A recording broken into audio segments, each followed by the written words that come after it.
My name is Brett South. I'm 40 years old, and I've been blacksmithing for about 5 years. I am a full-time police officer. I don't really use a whole lot of bladesmithing in my line of work, but I have made knives for everybody on my shift. It's a good break from my day job. My name is Anthony Brigantic. I'm 46 years old, and I've been bladesmithing for about 10 years now.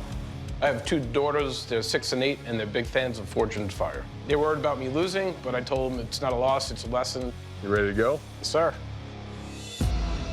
My name is Dave Bartley. I'm 44 years old. I sell sweet dreams for a living. What I mean by selling sweet dreams is I sell mattresses and bedding. I'm here today so I can bring home 10 grand so I can buy a forging press thanks to my loving wife. My name is Jason Floyd. I'm from Amarillo, Texas. My friends would probably describe me as pretty soft-spoken, really hardworking, and really family dedicated. I'm here to forge some steel. Welcome to the Forge. It's good to have you guys. You're all here to test your skills against each other in 3 intense rounds of competition. Now, at the end of each one of those rounds, we're going to ask that you present your work to our panel of expert judges, who will then make an elimination. Those judges are blacksmith, bladesmith, and 2-time Forge and Fire champion Ben Abbott, historic weapons recreation specialist Dave Baker, and edged weapon specialist and Kali martial artist Doug Markida. Now, bladesmiths, you guys aren't just here to show your skills. You guys are fighting for the title of Forge and Fire champion and a check for $10,000. You guys ready to go? Yep.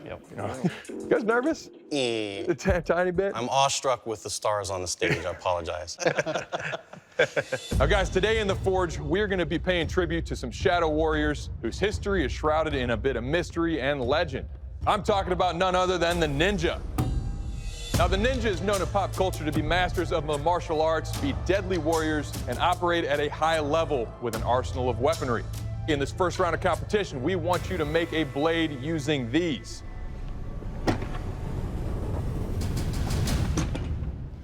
Oh, wow. What we want you to do is make a blade using at least 2 of these weapons for your high carbon steel. We have throwing stars, we've got sais, we have grappling hooks, and we've got the nunchuck. Now, when you're building your ninja blades, we want you to build something a little bit like this. What we have here is a skeletonized ninja blade. Now, we're not asking you to build exactly this. We want to see your version of the best ninja weapon out there, but make sure it falls within these parameters. Your blade length, measured from tip to where the cutting edge ends in a straight line, must be between 12 and 14 inches. You need to be set up for a through or a hidden tank construction, and because a ninja weapon needs to be lightweight, we want at least 6 inches of that blade to be skeletonized. I'm in trouble. I've never done skeleton construction. I may have bitten off more than I can chew. To keep things interesting, we're going to put a little bit of a twist on this first round. Ninjas need to be lightweight and fast. So, whichever one of you goes into the second round with the lightest blade will have an extra 20 minutes added on. But don't go too slim because your blades are going to go through some serious testing. The judges are going to check them for strength and durability in a Kendo stick chop. And then they're going to check your edge retention in a sugarcane slice. All right, bladesmiths, you've got 3 hours on the clock, so good luck. Your time starts now. What would you guys be going for? Me, I'd be going for the grappling hook and sai. Cut that up, canister, ready to fly. Yeah. As a kid, I was all into ninja stuff. I had throwing stars, nunchucks, whatever you could think of, I have. So I'm going to take the grappling hook and make canister Damascus from that, and then the sais, draw them out flat, and then sandwich it together to make a sanmai. I'm choosing to make sanmai steel because I have to make a Japanese blade, and it should be great for a ninja weapon. The ninjas were basically the mercenaries of their day. They were hired as spies and also a kill for hire because they dealt in doing everything stealthily. I'm using whiteout. It's an easier way to peel the can off, basically. The first thing I'm grabbing is one of the sais and the pair of nunchucks. I'm going to trim them up as I need to and start getting them hot in the forge. I'm going to make a 3-layer sanmai. If I make it to round 2, I would love to get the extra 20 minutes and pay attention to the finer details and give the judges something worth testing. I'm going to choose the sai and the grapple hook just because I know I can cut those down, put them in a canister, fill it with powder, and I'll be off and running. We didn't say they have to peel a can, so they could just leave that can on, but Brett is putting whiteout into a canister right now. Buying himself another 20 minutes. I'm gonna set it up on top of the forge so that the heat from the forge will help the whiteout dry faster. That's a fire. That's a burnout on whiteout. And now it's soaking wet. Mike Tyson said everyone has a plan till they get punched in the mouth. I had a great plan in place until my can caught fire. There is no way I can use that can, so I've got to start over with a canoe that's sitting under my workstation. Canister was probably going to be the quickest way to get to the blade that they want. The first thing that I see that I want to use is the throwing stars. They're flat, they're easy to cut up. Then I see the side that I know is straight, be easy to clean up, put in the canister. So it looks like Jason is also going to go with a canister Damascus. I don't see any whiteout, so he may not go with that. I'd fill that canister with 1095 powder and get it to forge. You have 2 hours remaining. If you want a steak well done, you have a thermometer. It can tell you that it's at 150 and the steak's well done. Same thing with the steel. You want to make sure that it's cooked at a certain temperature so when you press it, it doesn't crumble inside and you have a big mess. When these guys go to set that first weld, those billets should look like a melted stick of butter. I'm going to take 2 passes in this first heat, run through the press the second time, and I can tell the billet's set and I'm good to go. Now I have to make the blade to the proper length. To make my sand mine, I'm trying to work with 3 pieces. As I'm working on one, I got 2 heating up in the forge. He's chasing this width, and it's just not there. I'm gonna change my game plan. I cut them and stack them just like a normal billet for Damascus. Dave has to get them all even because he risks the laminations if they're all uneven pieces. Yeah. I'm gonna dub this Dave Mai, patented. The first forge welds go really well. Luckily for me, it seems as though it's solid. Once I put the whiteout in, it has to be peeled off. My plan to cut the can off is to use the chop saw to cut off the 2 ends and then just chisel it off. Come on! Brett's struggling to get his can off. If I can't get this can off with the hammer and chisel, plan B is scrap the whole thing and start over. By eliminating the whiteout step, you're eliminating the need to take the can off. Finally, I realized the post vise is shorter, so I can get better leverage. If I go over there, I'm ecstatic that it's finally out. It is a solid billet. I'm good to go. It's time to get to work. Woo!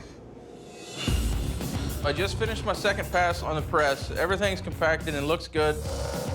I cut off about 2 inches, and I see inside the canister and make sure everything is welded up, everything looks solid. I decided to start stretching this thing out. Jason, who didn't use any whiteout, he's already got a billet formed out. He's gonna have a lot of grinding to do, though. I come off a big blue for the second time, and I see something that I'm not really happy with.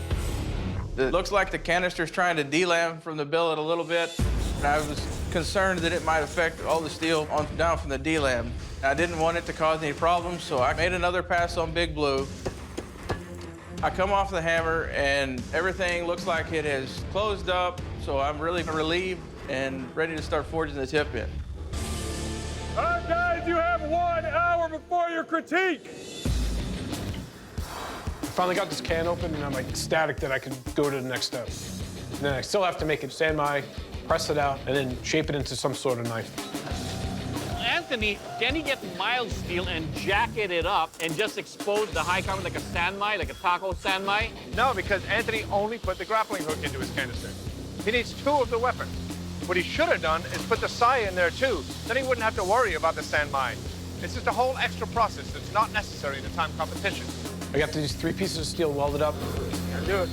I'm gonna press them all together so all 3 pieces weld into one solid billet. Ow. Oy. That don't look good. It's not sticking. At this point, I know I'm not gonna be able to make a sand my billet. It looks like Anthony's going to abandon that sand mai, which is a really smart idea. He's got one side at least welded, so he's going to make parameters because he's got 2 weapons in the billet. But he's got to move on and make that knife. I decided to rip that piece off.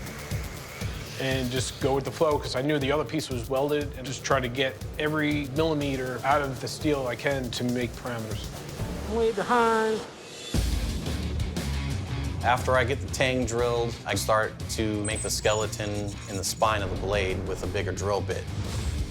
The other thing that would be a smart thing to do is to use a round file to do your finish work. Because those rounded holes are going to be stronger than the square holes, which give you multiple stress sizes. My design is to make 2 oblong holes, and then I want to incorporate some round holes. That'll give it a little bit of flair. It'll also take off some more weight.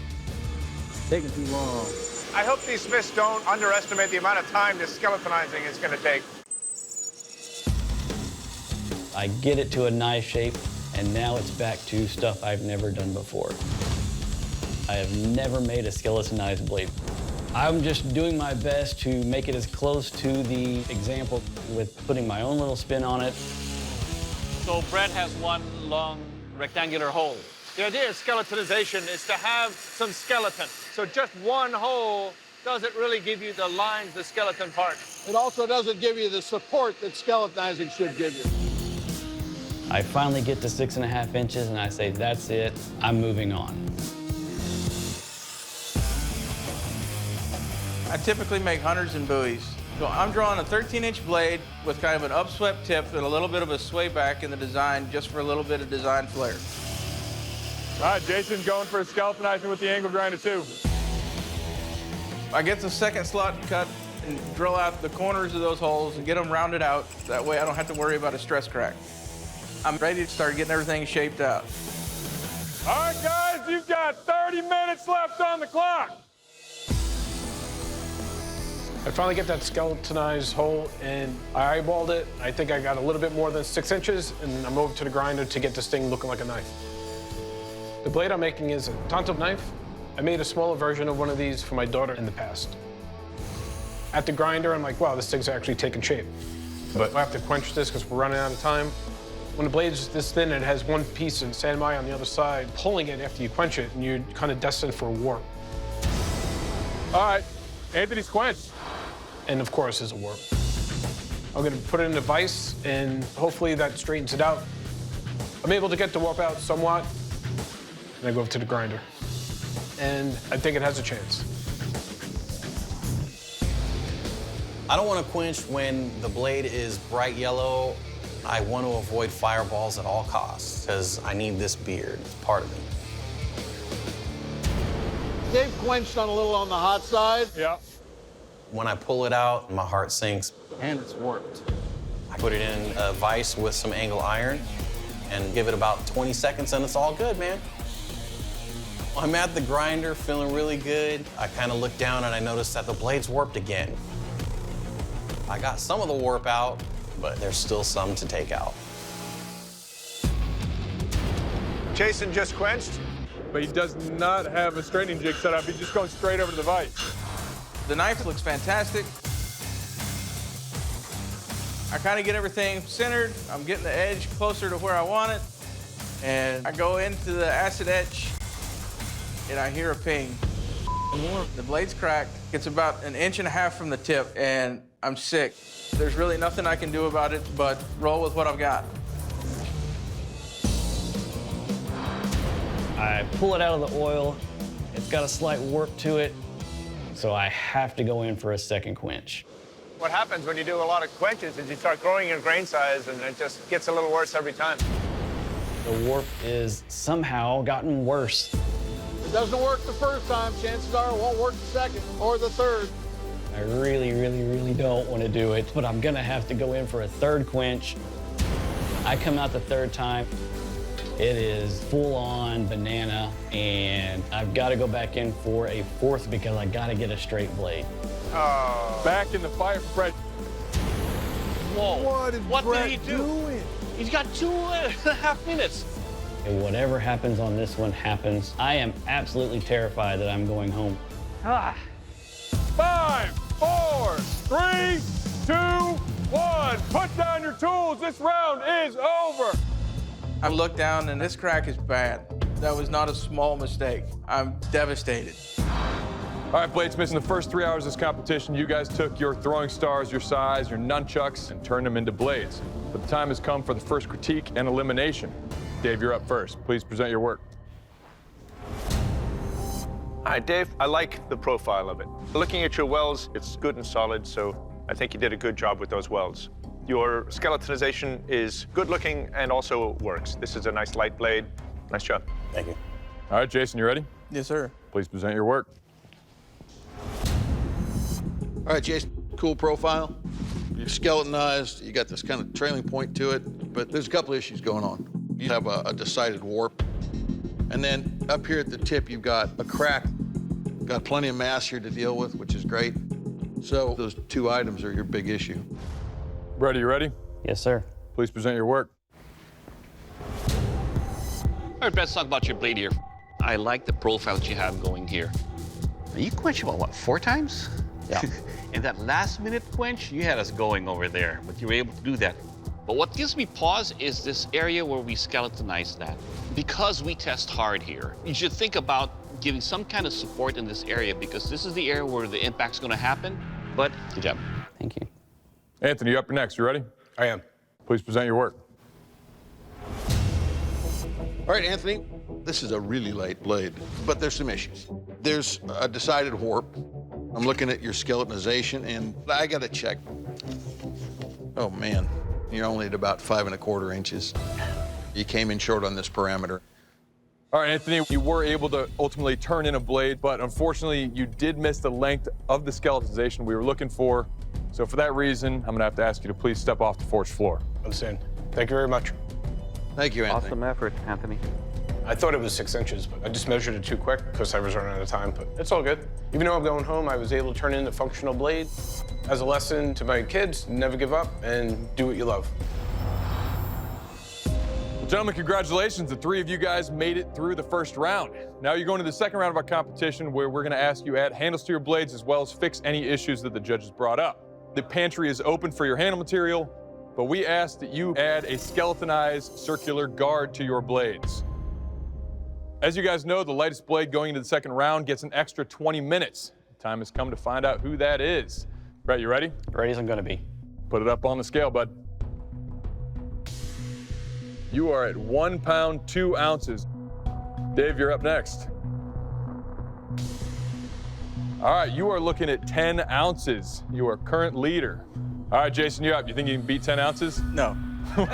Let's find out. You are also at 1 pound, 2 ounces. Well, Dave, you came in at 10 ounces, which means you are the lightest blade coming out of the first round. You just got yourself 20 minutes on the handle round. Winning the 20 extra minutes is like having a second helping of food. When you're not quite full yet, you know, you're ready for more. So I definitely felt a little bit of pressure off of my shoulders. When this round is complete, the judges are going to check for strength and durability in a Kendo stick chop, and then check your edge retention in a sugarcane slice. Dave, you're up. Ready? Yep. Your time starts now. It's like Brett and Jason are put on timeout. My game plan is to go directly and get all the material that I think I'm gonna need to make the guard and the handle. All right, let's see. First thing I see is a piece of round brass. Good. And a piece of red heart for my handle. What we're looking for in a guard is something that's round enough to cover your knuckles. If it doesn't cover your knuckles, any of that force is going to hit those 3 spots with a lot of impact. My guard's pretty much finished, so I feel like I'm quite far ahead in the race. All right, Brett, Jason, you guys ready? Your time starts now. Out of the penalty box they go. That was the longest 20 minutes of my life. That ought to work. I find a thin piece of micarta for my guard. I hope it's strong enough, but it's what I went with because I know I can form it quickly. Is that going to be as good or better than the brass? It's plenty strong, and it's lighter. In the beginning of this round, I'm gonna address the crack. Jason especially has a ton of work to do. He's got the crack, he's got the warp. The big gap is gone. I go over to the welder, get it welded up.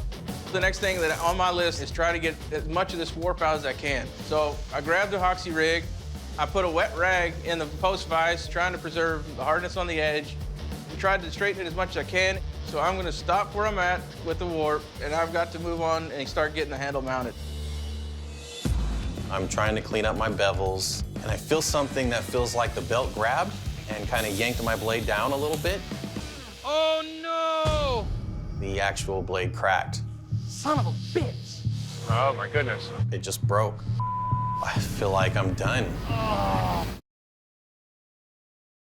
Dave's cracked. It's all the way through the blade. How dangerous is that? Dangerous. I mean, that's the impact zone.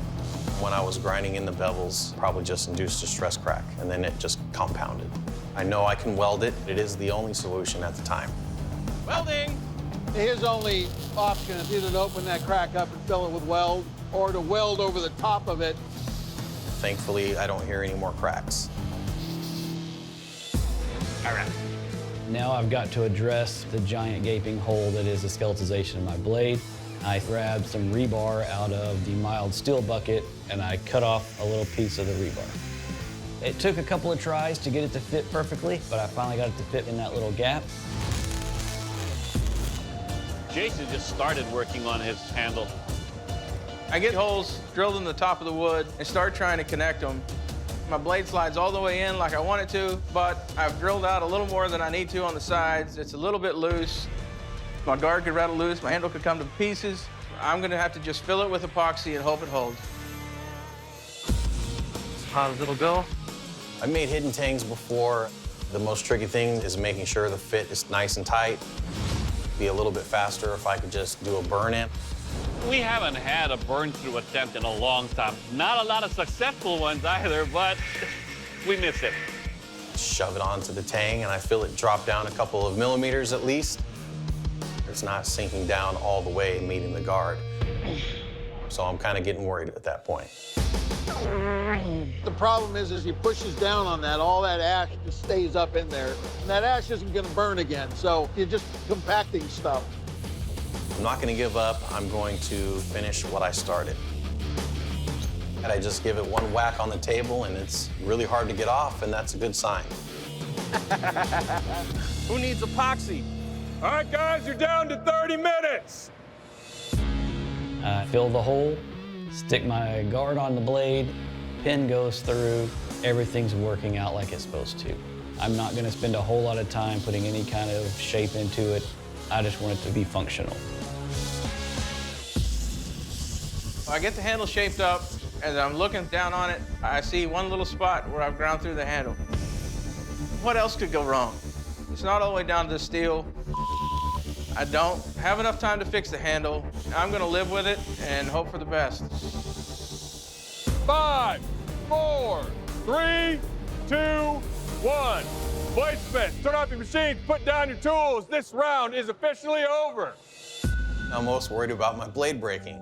I'm not worried about hot spots. I'm not worrying about the pin coming loose. I'm worried about my blade shattering in 3 pieces. All right, gentlemen, you know what time it is. It's time for the strength test, our Kendo stick smash. So to test the overall construction of your blades and your edge holding ability, I'll be chopping into these Kendo sticks. Brett, you're up first. You ready? We didn't get dressed up for nothing. Good answer. My heart's racing and I'm thinking, you've quenched that steel 4 times. I didn't see any stress cracks in it, but that doesn't mean they're not there. We'll find out.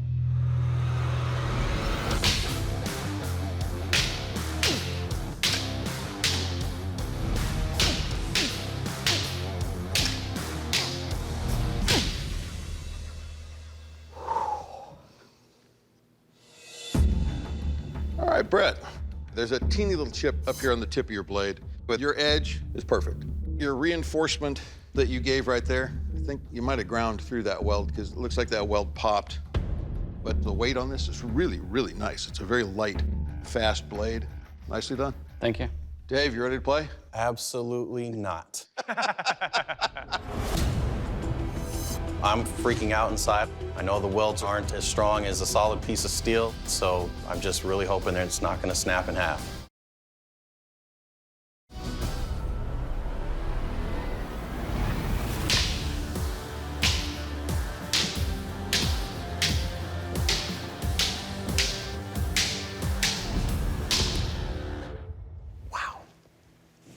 All right, Dave, Kind of worried about those welds from that crack, but it held up.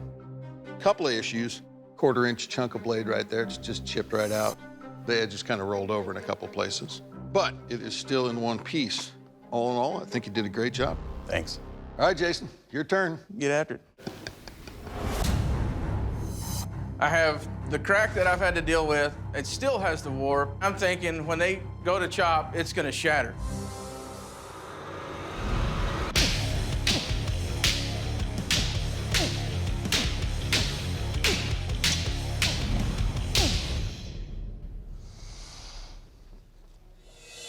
All right, Jason, nicely done. Your edge held up beautifully. You had that big crack that you had to deal with, and honestly, that change of profile made this a really sexy looking knife. I like that profile. Good job. Thank you, sir.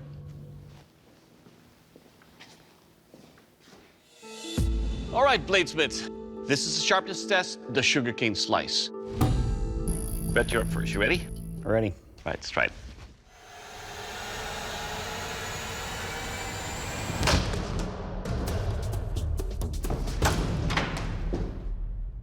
All right, Brett, let's talk about your weapon here. First up, it's got a nice feel to it. Your edge is sharp. Those are clean cuts. The wrap you have here actually feels like it's absorbing a lot of the shock. It feels comfortable in my hands. And overall, sir, it will cut. Thank you. All right, Dave, your turn. So you ready? Yes. All right, let's do this.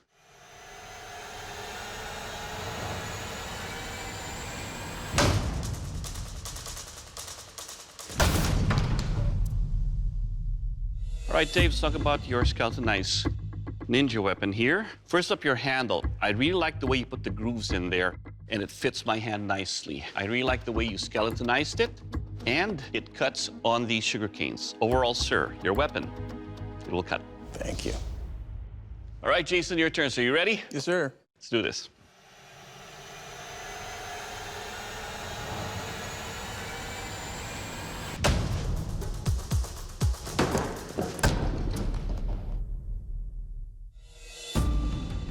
All right, Jason, let's talk about your Ninja skeletonized knife here. Your handle is smooth, and your edge, those are clean cuts on the sugar canes. It sliced through. And overall, sir, your weapon, it will cut. Thank you. All right, bladesmiths, I want to start off by commending all three of you guys for turning in skeletonized ninja blades that met our parameters and stood up to our test. But in this competition, only 2 of you can move forward. The judges had deliberated, and they made a decision. The bladesmith who's going to be leaving the forge is Dave. Unfortunately, your blade didn't make the cut, and Dave Baker's going to tell you why. Dave, I liked where you were going with the design of your blade and the skeletonization, but your blade took more damage in the strength test than any of the other blades. That's why we're letting you go. Understood. Thanks for having me. Well, Dave, I want to say thanks for letting us watch you work, man. But unfortunately, I'm going to have to ask you to please step off the forge floor. Thanks again. Thank you, Dave. Thank you, Dave. Good luck. Good job, brother. One person had to go, and that person was me. I did the best that I could. I overcame obstacles. Dave's crack, it's all the way through the blade. I was super happy my blade didn't break, and I'm proud of that. I'm gonna take a day of rest and probably get back to forging. Well, Brett, Jason, congratulations. It is now down to the 2 of you guys battling it out for the title of Forge and Fire Champion and a check for $10,000. In keeping up with the ninja theme, we're gonna have you guys go back to your home forges and build a historic Japanese weapon. We want you to build this. The Ninjato sword. The Ninjato sword traces its roots back to 15th century Japan. This short, single-edged blade was lightweight and easily concealable, making it a weapon of choice for stealthy ninjas to covertly assassinate a target behind enemy lines. This iconic sword of the Shadow Warriors can still be seen today wielded by Scorpion in the 2021 movie Mortal Kombat. And when you're building your Ninjatos, they need to fall within these following parameters. You need to have a straight, single-edged blade that measures between 21 and 23 inches. As far as the hilt goes, you need to include a hibaki. Now you need to have a 10 to 12-inch handle that is wrapped in the traditional Japanese style. I've never had a sword like this in my hands. I've never seen one in first person, but it's not something I'm afraid that I can't do. All right, guys, in this final round, you have 4 days to put together your Ninjato swords. So, guys, good luck. We'll see you in 4 days. Let's go. I am back at my home forge, and I am super excited to be at round 3. we got to make this little sword called a Ninjato. Everything looks sweet. I'm going to do a Damascus billet with 80 CRV2 and 15N20. All right, all right. So I'm stretching this billet out, trying to move as fast as I can. Yeah, end of day one, we have 125 layer Damascus sword forged out. Everything looks sweet.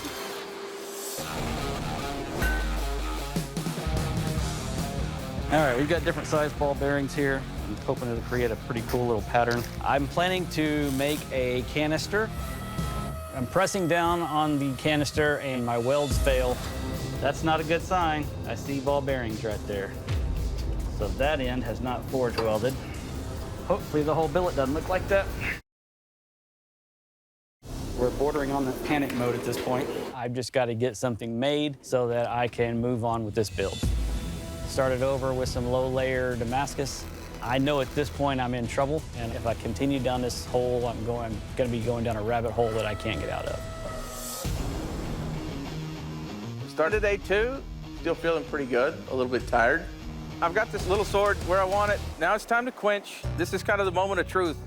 The worst case scenario, the blade snaps, that I can't fix it, and I'm starting over. Okay, you ready?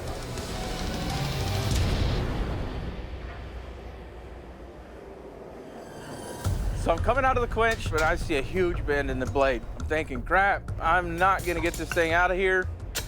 If I let the hammer up off of this thing and it's still got a big bend in it, I'm gonna have to quench again. Oh yeah. I think I got it straightened out in time. It's got a little bitty bend to it, tiny. Could have been a whole lot worse. All reality, I'm really pretty pleased with where I'm at. I started day two. I'm going to use some blue dye on the blade, and then I'll use my calipers to mark out exactly where I want my bevels to start. Most of the knives that I build, I do just by feel and by look. I don't measure a whole lot of stuff, but this is something that's important. I need to make sure that the bevels are even, because I've seen judges in the past critique people for their bevels not being even, so I'm gonna be sure that these match up. Success. I'm thinking I may go ahead and heat treat. I'm nervous about quenching in the fact that I've never quenched anything this long. We'll see what happens, fingers crossed. I don't hear anything, no pings, no tings, no nothing. Everything looks good, came out perfectly straight, and tomorrow it'll be a sword. Day four, got this thing all cleaned up. Got a really good pattern to it. We're gonna polish up the copper hibaki and do a patina on the guard. I kind of like the antique-ish look. Now I'm doing the part that I've really kind of been dreading through the whole build, this traditional Japanese wrap. This is tough. I'm not real sure how to tie it off to keep it tight. I've never done anything like this. I'm gonna give it a run and see how it goes. Not terrible.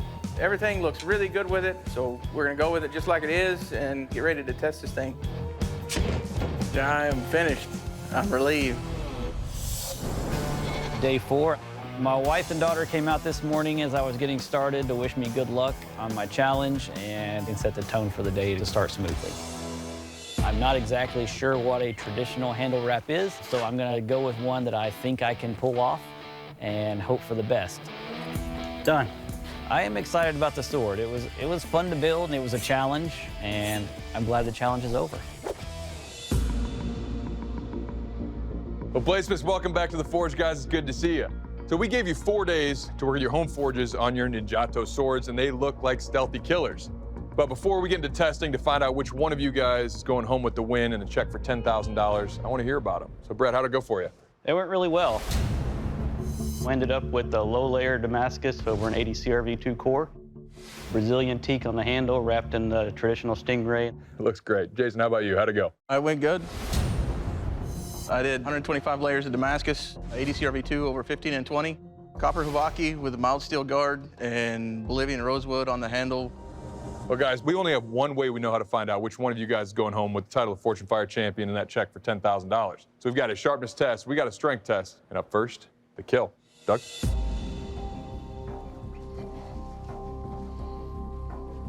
Bladesmiths, welcome to the KEAL test.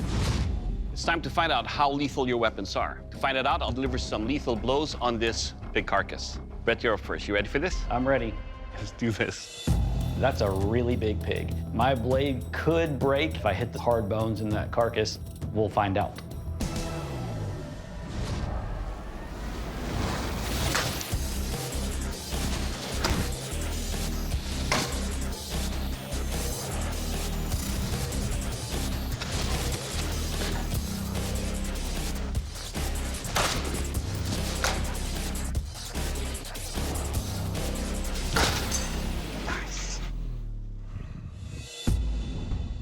All right, Brett, let's talk about your Ninjato sword. I like the weight that you have with your weapon. With stealth movements, you need something that makes you fast when you're moving around with that. I like the wrap that you have there. I appreciate the stingray, but it's a little bit on the girthier side. I appreciate the Damascus pattern with a deeper edge, and every cut was deep. And overall, sir, little KEAL. Thank you. Jason, your turn. So you ready? Yes, sir. Get her done. All right, we'll get her done. My biggest concern is the fit and finish on the handle. I know the blade's solid, but as far as the traditional Japanese stuff, my skills are lacking. I know that's the one place that I can get beat.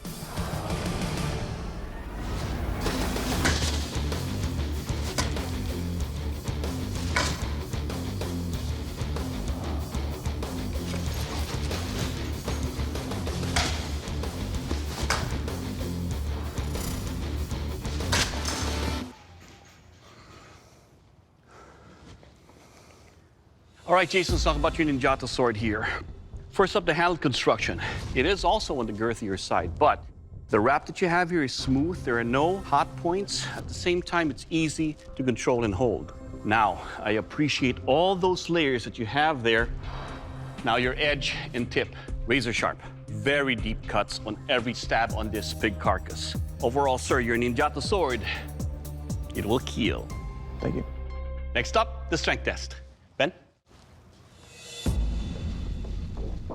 Bladesmiths, welcome to the strength test, the bamboo forest chop.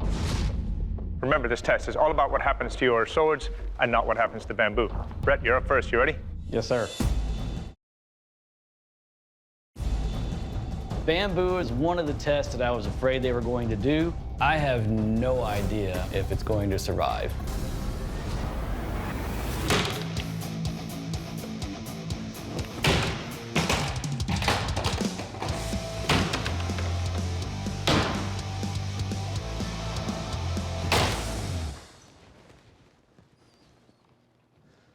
Hi, Brett. The edge is just like when you handed it to me. The blade is still straight. The fit up to the habaki here is not quite perfect. There's a big old step down here, and these really should be in line with the habaki top and bottom. Your handle is big, but it's comfortable, easy to hold on to, so nice job. Thank you. All right, Jason, you're up. You ready? Yes, sir. All right, cool.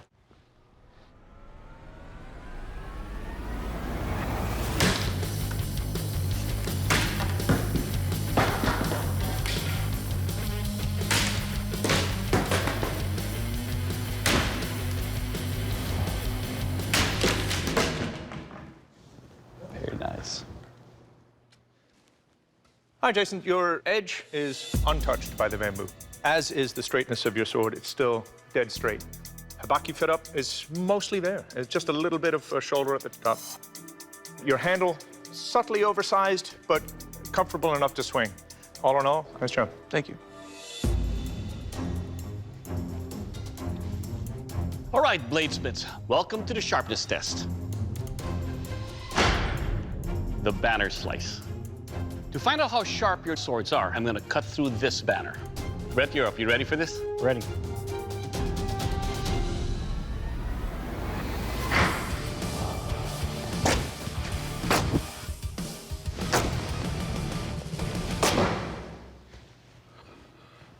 All right, Brett, first up, love the balance. It is easy to wield, feels good in the hand. The edge is like hot knife through butter. Overall, sir, you will cut. Thank you. All right, Jason, you ready? Yes, sir. Let's do this.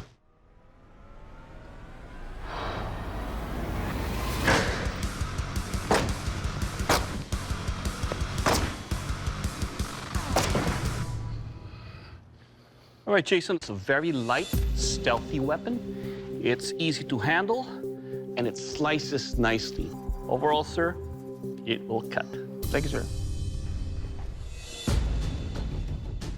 Well, guys, from where I stand, it looks pretty close, but I don't make decisions, the judges do, and they need a moment. So, gentlemen, I'm gonna ask you to please step off the forge floor and give us a minute.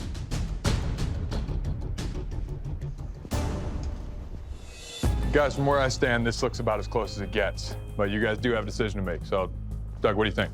Both weapons are executed beautifully. They're both deadly. When it comes to the handle, though, they're both girthy handles, but I'll have to give that to Brett because I like the craftsmanship of the stingray and the wrap. Ben, what about you?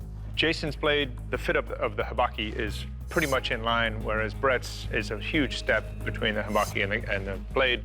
Dave, where do you stand? Jason's blade, the pattern that he's got going down that blade, the profile, the entire blade just has that vibe.